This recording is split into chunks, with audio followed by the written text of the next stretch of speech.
Неколку хектари борова шума во Липковско Слупчане е нападната од гасениците на боровиот четник. На бројни стебла се забележуваат по неколку гнезда. Согласно анализите, стеблата кои подолг период се под влијание на боровиот четник целосно се сушат. Експертите укажуваат дека боровиот четник, освен што е штетен за дрвјата, може да влијае и на здравието на населението.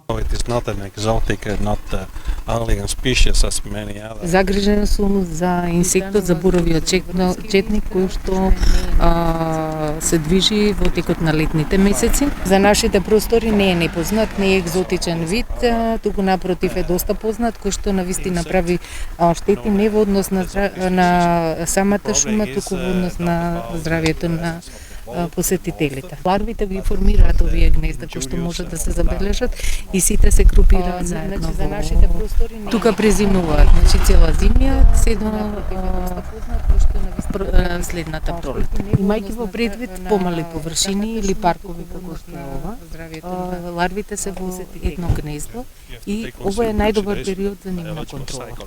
Од Министерството за земјоделство, шумарство и водостопанство велат дека по увидот на терен и анализата на експертите ќе побараат итни мерки од владата. Времето е сега за да постапиме, за да на физички начин да го остраниме ова болест што се појави кај борот и мислам дека не ја сгрешивме времето, него напротив баш сме во точно време за да се направи, бидејќи како што кажа експертот, многу е штетен, поготово во просториите како што е ова овде, кај ја посетуваат населението, штетно е за децата, за населението е боровиот четник, не е многу штетен за борот, но сепак е штетен, така да препораките негови ние ќе настапиме како министерство во владата. Боровиот четник, кој е особено штетен за насадите, освен во Липковско е забележан и во шумите во Старо Нагоричане во близина на мегалитската обсерваторија Кокино, како и на Студена вода Четирце.